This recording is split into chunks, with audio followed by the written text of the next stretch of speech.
Hello, fam. Today we have Jaton White and Julius Eromosele with us. We are so excited to have y'all both here. Will you both please share with the number one audience in the world, our capacity builders, a little bit more about yourselves? What's up, capacity builders? Happy to be in the house with you today. I'm Jaton White, the Director of Community Wellness at the Northside Achievement Zone. Hello, learning community. My name is Julius Eromosele, Principal at Hopkins North Middle School. It's a pleasure to be with you today. Have you ever been talking with someone and they share a little piece about themselves and in your mind it made you go, Today's episode, join us, let's talk about it. Oh, Jody, that's a good question. I'm gonna swing it to y'all. Like, what do y'all think? Like, I know there has been some times that we all have done it. What y'all got to say? Yeah, I honestly wish I could be like, no, I would never do that. Right. Not only have I done it, I do it. Right? I Right. do it, and I do it unconsciously.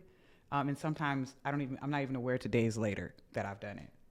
Yeah. Yeah. When you check yourself. Yeah. And it makes the question though makes me reflect on how it's been done to me. So I'm hoping we can get to that part of the conversation.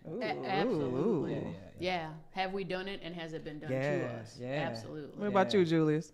Yeah, I mean, man, it's one of those things where you have to go, do I got to tell it? Right? Because yes, it's something certainly like I've done, and I also know it's been done to me. And in those moments, right, that feeling where you remember how it made you feel, Yep. not necessarily what they said. Absolutely. And that question is, does that for me? Yeah. What about you, Jody?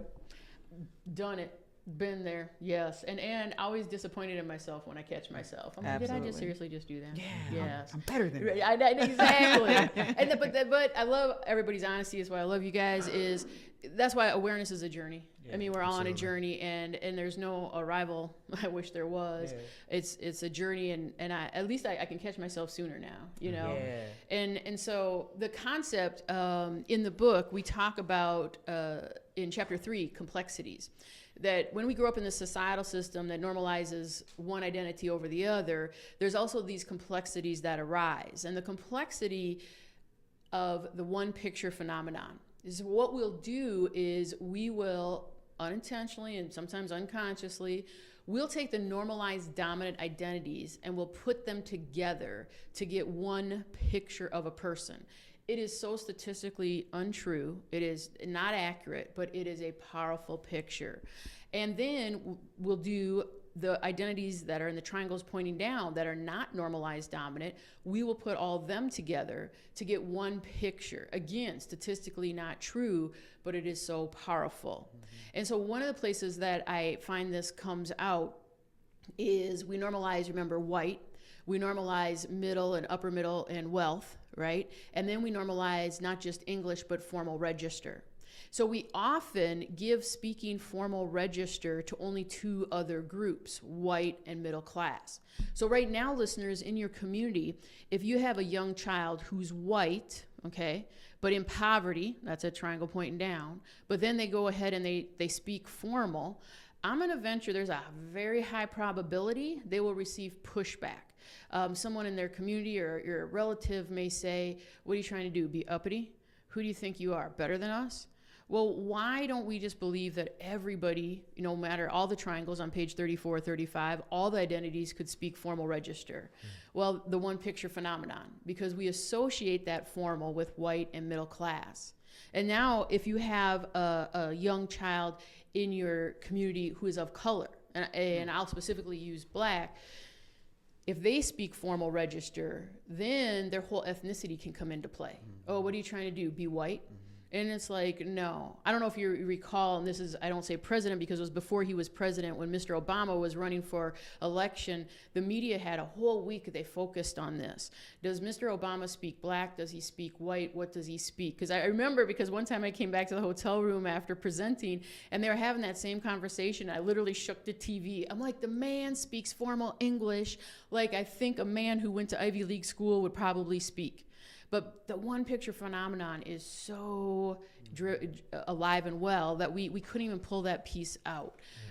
So when people give us information about themselves that makes me go, I check anytime I go, huh? So if we're talking and they share something and I go, huh? I check, and 9 times out of 10, I did the one picture phenomenon. Because I knew some of their identities, I assumed the next one would be like this. And when they shared it wasn't, I was like, huh, right? And so that was me projecting onto them what they would do. So for you guys, how have you either done this or how have you experienced this being done? Yeah. I wish I could say I don't do this. But I'm gonna give the example of me doing it before I jump into another, just so I can be honest and aware up front. I was speaking with a coworker who I really adore. So this coworker is more like a friend. I adore her spouse. And we were having a conversation about some activities that her spouse takes part in that I just am fascinated about. And in the conversation, we were talking about work. And so I automatically assumed in this conversation, I even said it, that your husband made more than her. Now here's why. Ooh. She is brown. She's not black, but she's brown. And her husband's white, cisgender. And so I automatically assumed, based on meeting him and his extracurricular activities that I'm fascinated by, they're very expensive. Yes. I assumed he made more money in the relationship than she did. And it's the exact opposite, actually. And so when she acknowledged that in the conversation we were having, I was like, why did I do that? Yeah. And so it took me a minute. I went home the weekend and processed it. I called her Monday and I was like, sis, I need to apologize to you. Right? That's good. I made a judgment based on what I thought I knew about white, male. Cisgender. Yeah. So then obviously he's got to have that upper middle class triangle or specifically make more money than she does as a female. Yes. Yeah. That's right. Deep. Yeah. So that was my judgment. There was something I needed to work on with that, right? That had nothing to do with her. I needed to apologize for putting it on her, and then I needed to work on that. And and the most common thing that happens to me, it doesn't happen anymore. It hasn't happened for years now. Is that people who hear me speak, because I get to speak a lot, especially on behalf of NAS, and I'll get off a stage or out of a space and they'll go, "Oh, you're so articulate." Now let me be clear. My mother is a literacy monster. Okay, you gonna know how to comprehend coming out my mama house. As I recall, if you listen to other episodes that Jaton is on, you and Mr. Webster are like this, right? Yeah, listen. I listen. And then let's break that down, because that's so funny, because I mispronounce everything. I grew up casual. Right. And even though but I never get that. No one has ever commented on how I have articulated or have not. Yeah. Never been mentioned in my life. Yeah. And it can go both. In my younger days, I seen it as flattery, like, oh, I've made it, I've arrived. Later, I learned that that's not flattering at all. So let's break that down for some of our listeners, because I've had people in my audience go, well, she just said it really well, so I was just complimenting her. So. But do you compliment your white counterparts when they speak? That's exactly. Right? It's okay to say, I appreciate your conversation and being able to articulate so well so that I can understand your message. That's different than saying, you're so very so well spoken. That's disrespectful. That's saying to me that people that look like me in your head are not in the downward triangle are less educated, less than, right? You are. Yeah. As you present it here in front of me. Now I'm bold enough these days, if you say that to me, and this is why it doesn't happen anymore, I'm educating you in the moment. Yeah. Yes. Right? That's not flattery. In fact, it's insulting. So, And here's why. Yeah. Thank you for breaking that down. Yeah. For you, Julius? Yeah. I think a couple of things come to mind.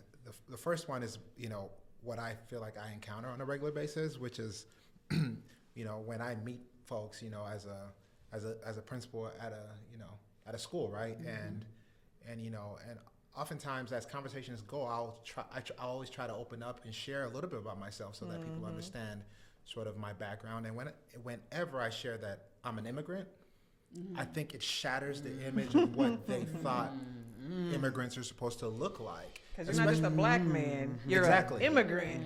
Right. And not like, oh, my daddy was an immigrant. Like, no, I am the immigrant, right? Yes. And I came here when I was 13, in my teenage years, right? And so the follow-up question is always like, well, where'd your accent go? I was just, in my head, I'm like, oh, the follow-up question is, you're so articulate. Right? And I find that to be very interesting. But, it's just one of those things where it doesn't surprise me anymore. And I realize we live in a society where that image of what an immigrant is constantly being painted over, through the news media and everything that we're experiencing. So people think that as an immigrant, you had to have come across a border, right? Like, nah, man, I took, KLM Delta flight to get here.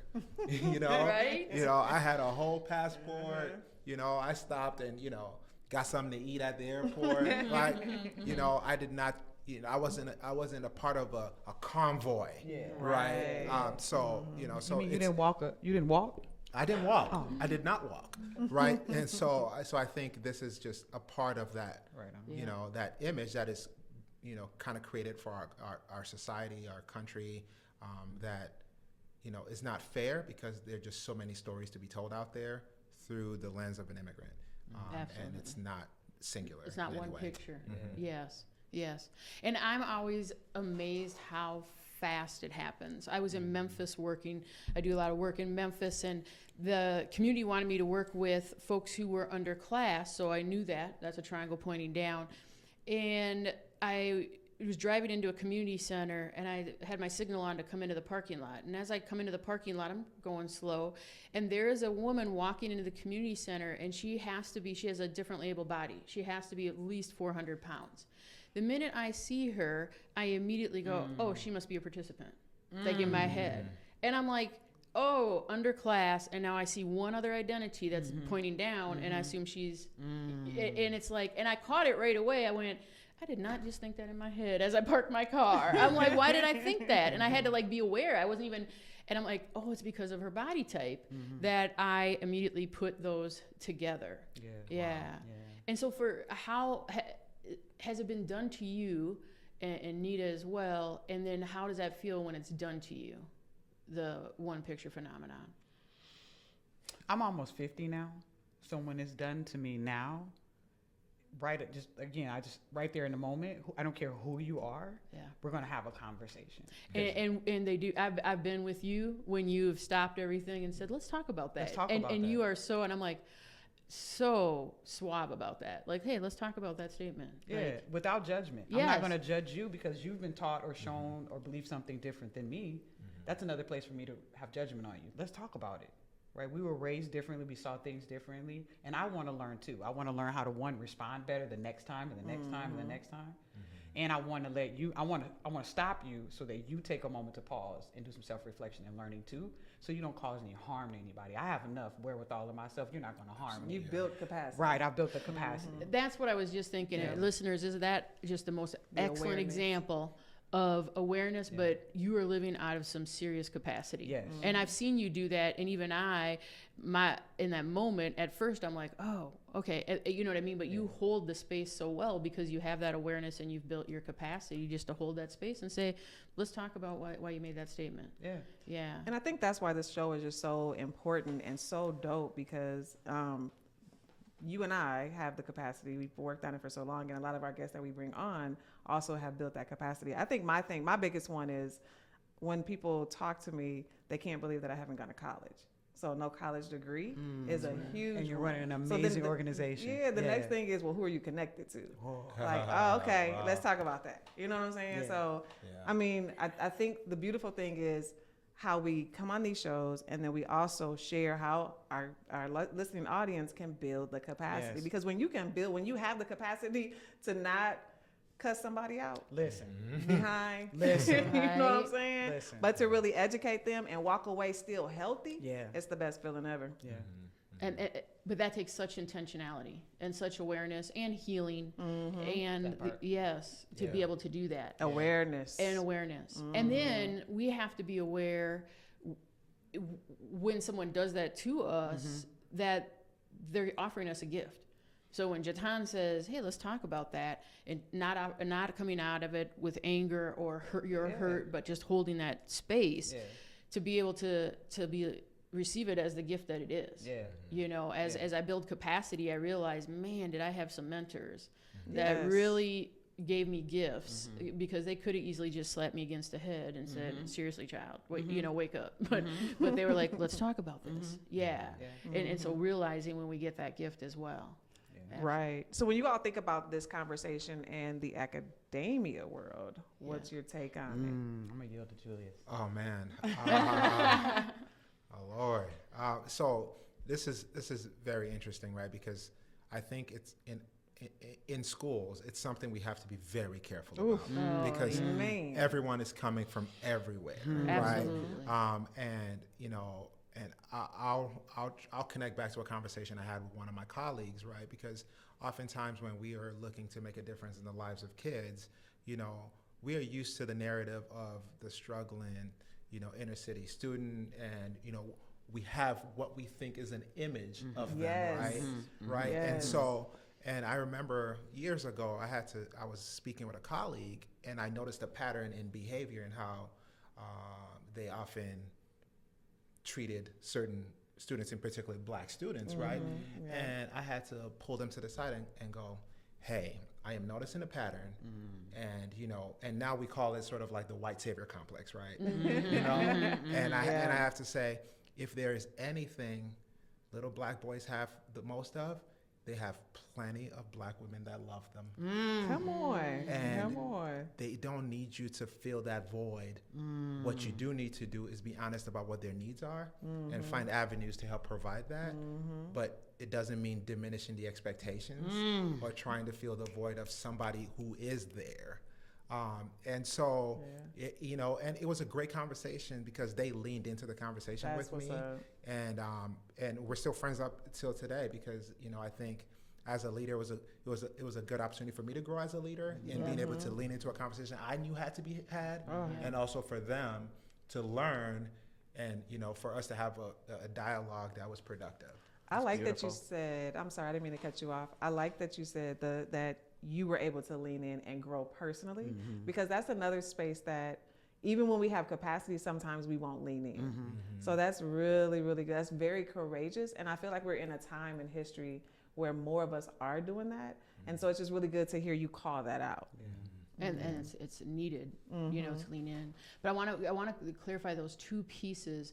Is sometimes we put all those triangles together on the student, and they become that singular, and then we want to show empathy, but we end up doing it by lowering expectations From that one picture phenomenon. Yeah, that one picture phenomenon. And because of that one picture phenomenon, we also think they're lacking, you know, something like a love, and then so I always would tell people, leave the saving to Jesus, right?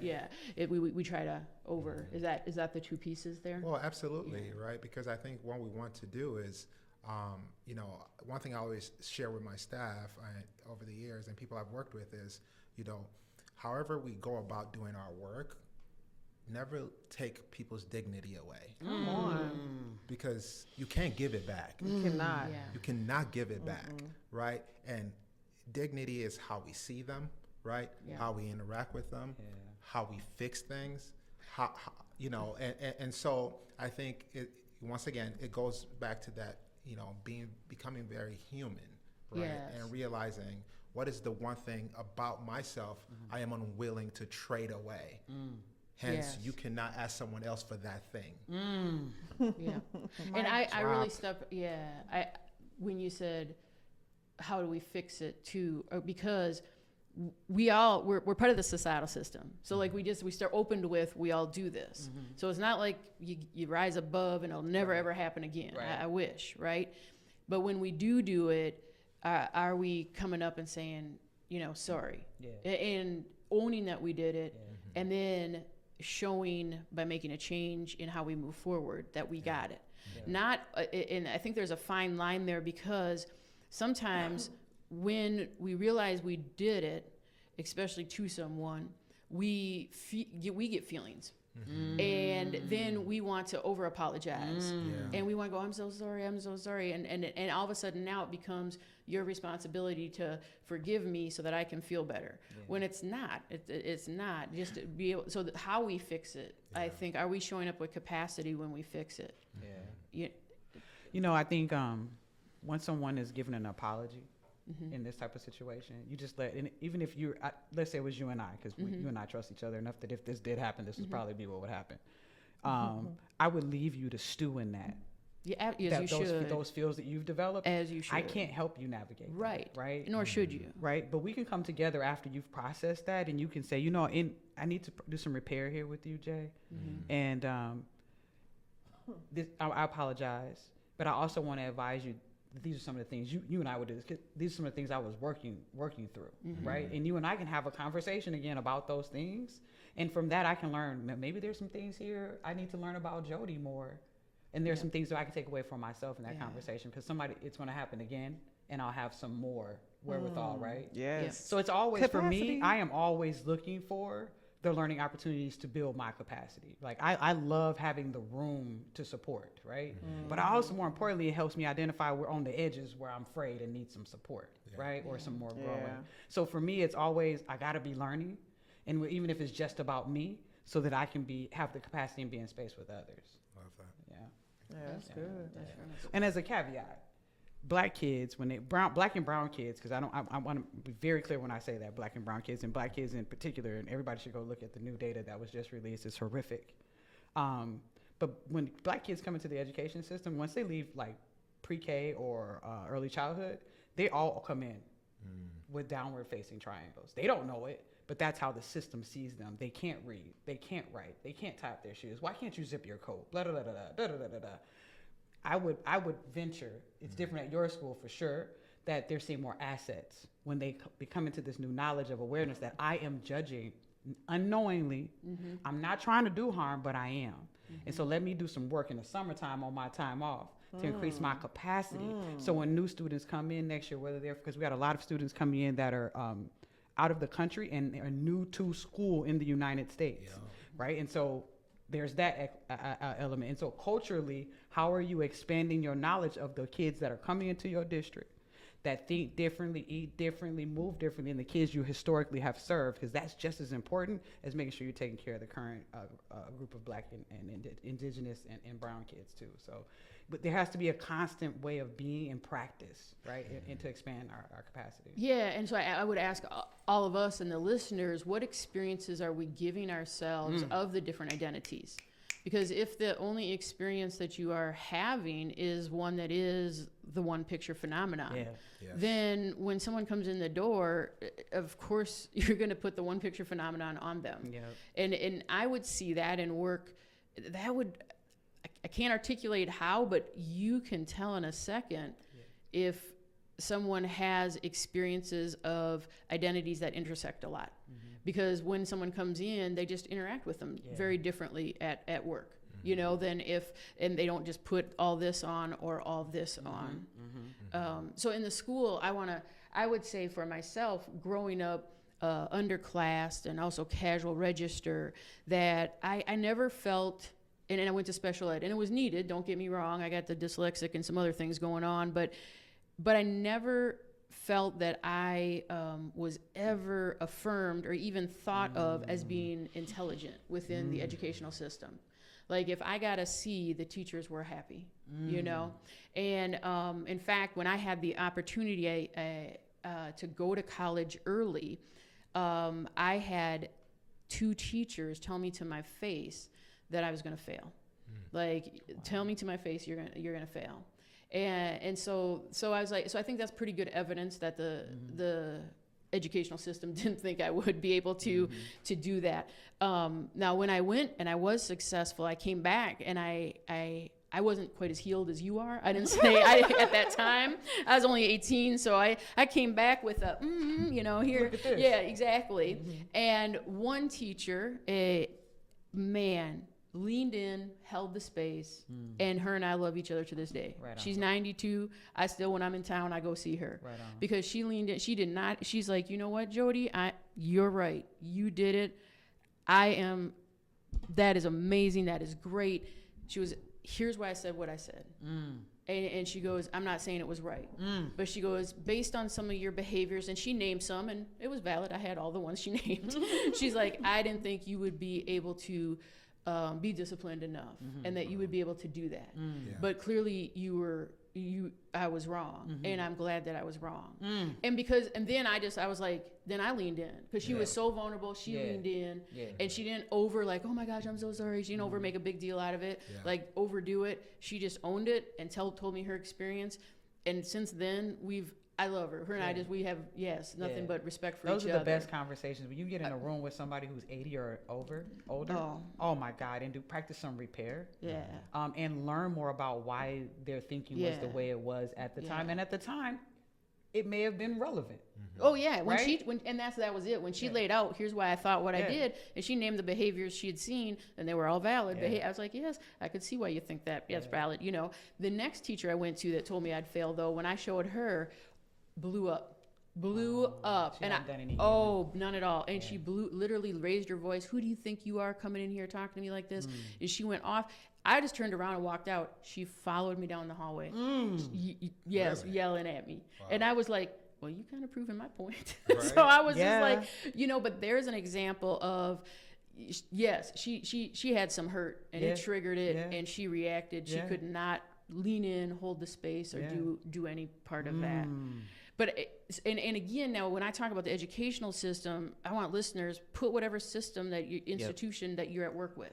So how does your healthcare system? How does the one, and I see that all the time too. My oldest daughter works in the healthcare system, and she was just devastated one day. She said, we had this kid, he was, he's small in structure, he's 9 years old, and they had him handcuffed. And she's been there, for a long time, and she goes, he was not, and he was a black child. And she goes, he was not, and I hate talking about it, he was not giving any behavior. We've had other people with the same behaviors who are bigger, older, white, never have we handcuffed to them. And then escorted by 3 white police. And she's like, and no one except another person of color got it. Like no one in the ER was like, do you not even get the optics of this or realize what is happening here?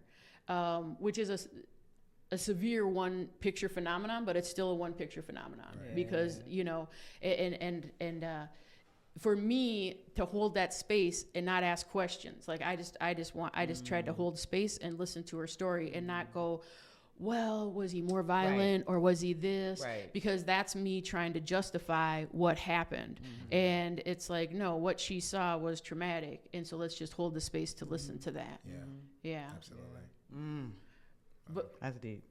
Yeah. That's deep. Healthcare is a monster. You guys know, you don't know Julius, but I've been struggling with my blood pressure. Me too. I hate that we're bonding over this. I hate that we're bonding over this. What's your number? Now, what's your medication? Now, wait. Let me be the right person to call all the listeners out. You better not be doing the one picture phenomenon right now. And if you are, don't be adding. Well, yeah. No, right. But I'm gonna go there because my doctor tried to go there. So I go in, I'm not feeling well. I feel like blood.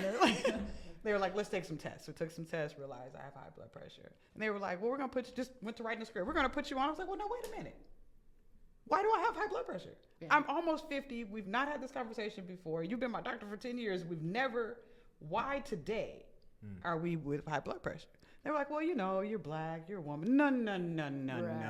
I'm not accepting that. So what we're going to do is we're going to get my mental health clinician on the phone. We're going to figure out what's been happening in the last 6 months of the year. We're going to figure out, you're going to pull some medical records, then we're going to pull some tests. We're going to do every test, my health insurance, and I know they'll pay for it. We'll pay for it. And what it won't pay for, I got a Benny card. Okay?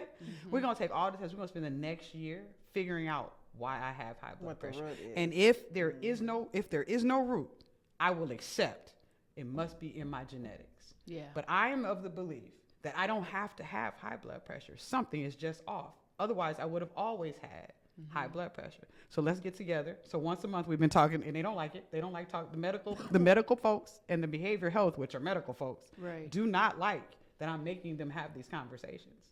But we're doing it in the name of my health. Absolutely. Right? Not in your perception and what you believe and what you've been told through your education. One picture phenomenon. Black women naturally are obese. Have a low iron. We have high blood pressure. No, I'm not going to accept that based on that. We're going to do the work. right? And being bold enough to say that, because in my earlier years, I'd have been like, oh, okay, Yeah. I'll take my lisinopril and what else? Yeah. And then when you come back, okay. No. And I love what you're saying is you're not saying it's not true. Right. You're saying just don't go there right away. No. Don't do the one picture right away and just use that as the reason. You know, just like with students, let's not, you know, assume that because of one identity, we already know all the other identities. We absolutely don't. Yeah. Or the reason why we're seeing something. And that's one of the things when I've run organizations or with institutions that I've helped in, especially in the court system and in law enforcement as well, and social services, is why do you write all these identities about a person down? Why don't you just say, you know, Nita came in today? Why are we, because the minute anyone else reads that it's these identities, the one picture phenomenon and all the ideas I have of what that identity is gets thrown on that report. Absolutely. So why can't we just read the person's name or, you know? Yeah.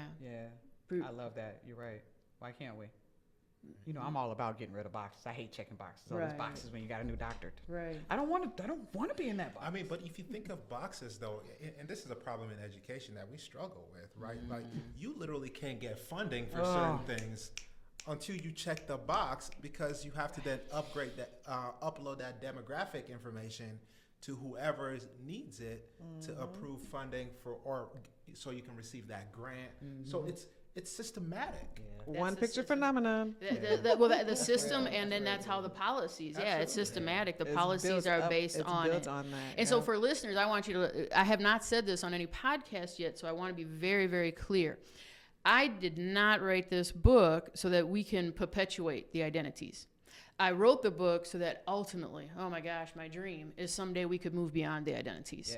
But you cannot move beyond until you name what exists and realize how it affects you. I'm going to say that again. So when people are like, well, yeah, that's why I say I just love everybody and I don't see color. But you do, because we grew up in a societal system that has normalized and not normalized identities, and it's impacted us, whether we liked it or not.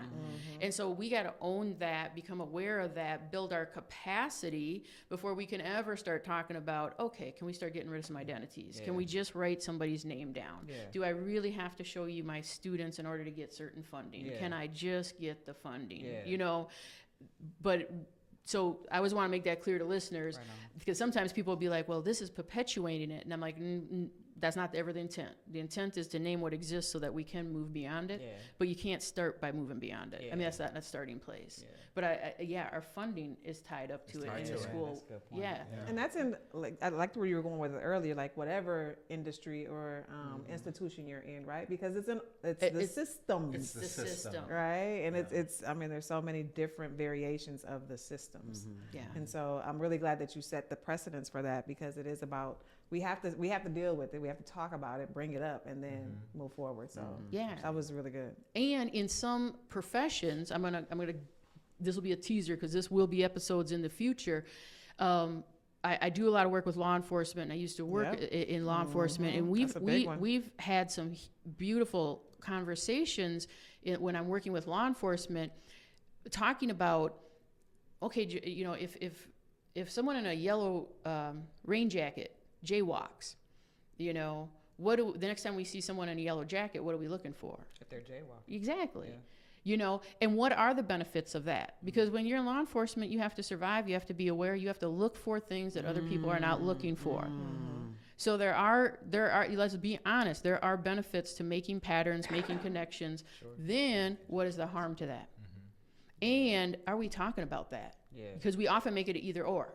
Well, either we're just, no, I'm going home tonight, you know, and so I'm just gonna assume that's a jaywalker in the yellow jacket until they prove to me they're not. And it's like, and then when they prove that they're not, how do you walk away from that scene? You feel good about yourself? You know, do you feel, I feel alive? Absolutely. And how do you feel? And officers will be like, yeah, you don't always feel great because you saw that person didn't respond as well. So how do we name that there is benefits, and we are human. We all will make patterns and connections, and at some of our jobs that is helpful, but it can be so harmful as well. And how do we start to have conversations in our institutions that are honest, where we could lean in and start to say That part. yes, just be honest, like, of course we're going to do this, so how do we balance it, and what are we doing in our life to counteract it? Are we having experiences with people in yellow rain jackets who never jaywalk, so that we don't automatically think that, you know, how does that I used a rain jacket and jaywalking. That was very safe. Yeah, exactly. Good Yeah, job. we went with something really, really simple and safe there. Yeah. But it'll resonate. But for you two within the educational system, are there other ways that you see this come up with both with parents, students, and teachers? Oh God, parents all day. Parents. So right now in most schools, it used to be. So my kids just call me the black helicopter mom. My kids are grown now. For everybody who's listening, and what that meant was I was there all the time. You never knew when mom was showing up. And mom wasn't there just to check up on you. I'm there to check up on the scene. What's the principal doing? What's your teacher doing? Where the counselor at? What are the other kids doing, right? I want to know what's happening in your environment as a whole that influences your behavior, right? I also want to make sure you go in all your classes too, right? But nowadays, and there were a couple times where they called me, you know, you get a call as parents, and Miss Nita knows I have one son in particular, baby, listen, it was a call every day.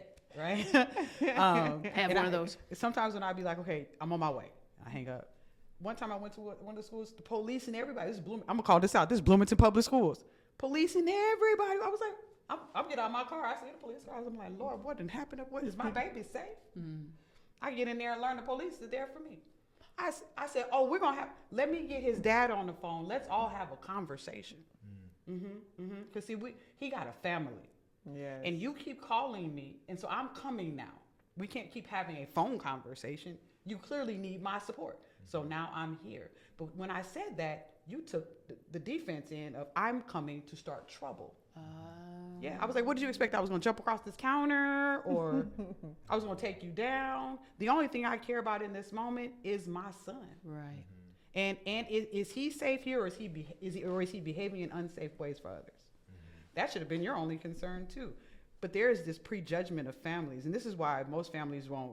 You hear people talk about families don't show up for parent-teacher conferences, with that. It's right? So for well, real. if you treat families and parents this way, of course they're not showing up to see about their children in your custody or in your care, and of course they're not answering your phone calls, right? Of course they're avoiding you.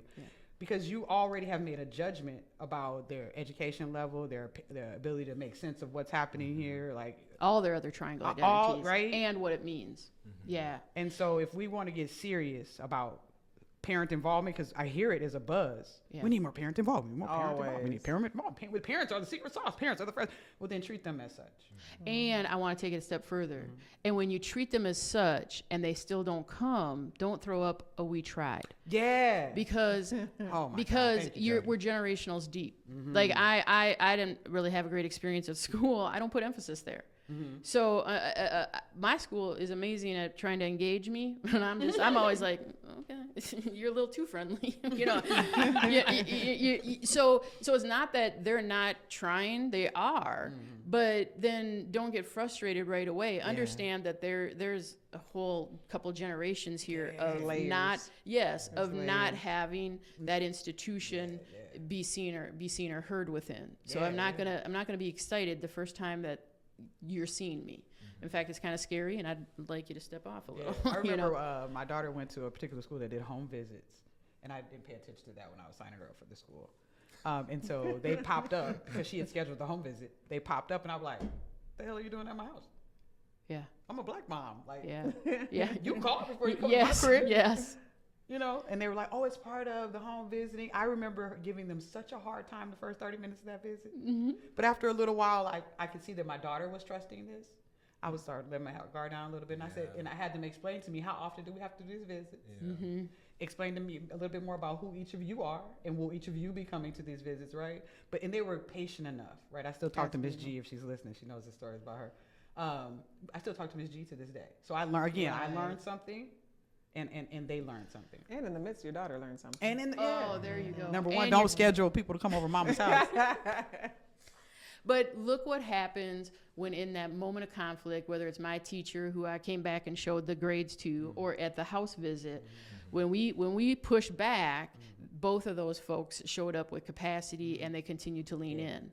And That's the that, work. yes, and that's huge. It's not a one and done. It's a, how do we continually, work with folks? Yeah. Julius, any thoughts for you for?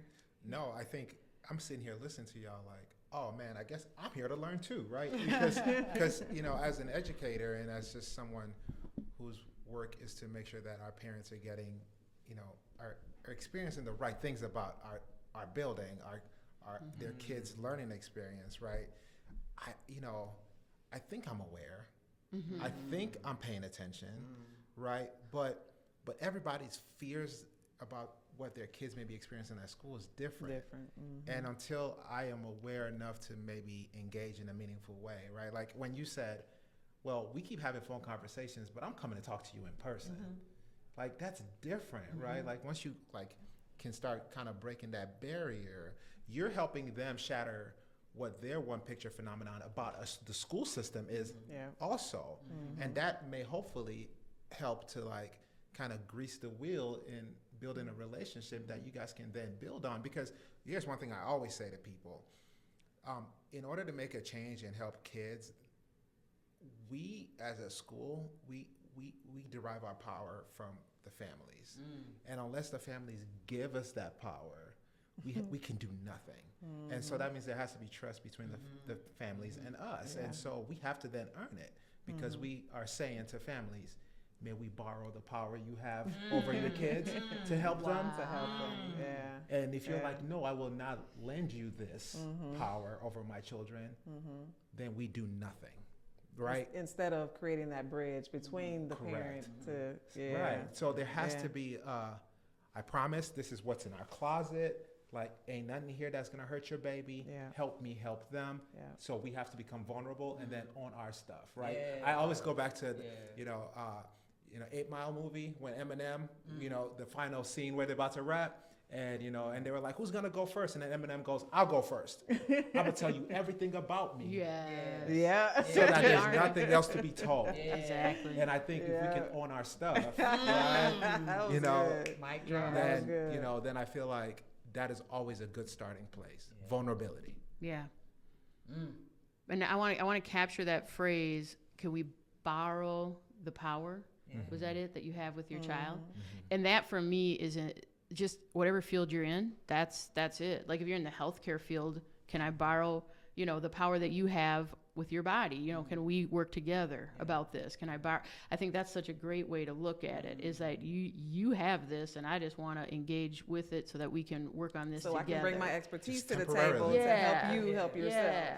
Yes, but doing that through that awareness and that's I am not here to steal away anything that is yours. right. I'm here to simply. Matter of fact, I don't even want it. Right. But I think that's a huge place to get to, because then when parents come in, it's like, I'm not, ready to take you on. You're not, or a patient, or they're, you don't take offense to it. It's like, oh, I'm sorry. And I've even done that when I see someone's coming in, I'm like, obviously they're triggered. Well, then something either in our lobby triggered you or I did. So I'm like, oh, I'm sorry. Can we start over? I just want to talk, but you know what? I just want to talk about life and you and I first. And can we have? I use food. Everybody knows that. I always have. You want something to drink? You want something to eat? And let's just talk. And then through them talking, learning about what is it that may have happened, because sometimes we have done stuff that we're not even aware of. We got to recognize when people are coming in hot. Somebody has to be the regulator, and not to take that personal. That's the one thing I worked with myself and staff is like, you have no idea what that was about. Now, if we find out it was about us, then we're gonna own up and we're gonna learn. But if it, not to take it personal, to continue to engage that person. Absolutely. But that takes me back to the book, The 4 Agreements.